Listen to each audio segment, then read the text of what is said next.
সুলতান, সোজা পয়েন্টে আসি।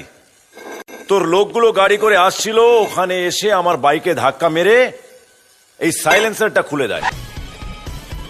ওই শালারা সাড়া দিল, গেল শালা আমার মটকাটা গরম হয়ে। তারপর পিছু পিছু ধাবা করে এসে দেখি এখানে এক আচ্ছা হারামি নয়, বেশ কয়েকটা হারামি মিলে হল্লা করছে। হ্যাঁ, সে করছে করুক, আমার কি? আমি তো শুধু আমার ঘর পাই নিতে এসেছি।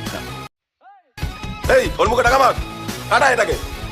এই তো একবারে বুঝে গেলি। হ্যাঁ, ঠিকই বলেছিস, 7 লাখ টাকার গোলাম। ওই টাকাটা দিয়ে দাও। একদম ঠিক। হ্যাঁ,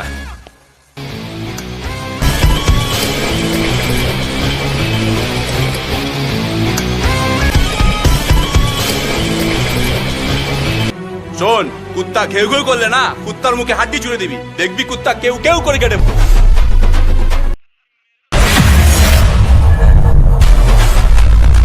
না না না না, এটা কিন্তু ঠিক না।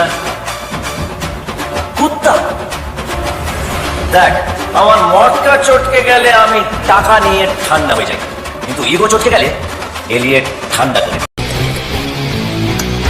ওই পাঙ্গা নিস না, মেরে লাশ ফেলে দেবো। লাশ? পানি মান, একবার শুধু ছুঁয়ে দেখ, তারপর দেখবি শালা ফাটবে ফুটবে বাড়িওয়ালা।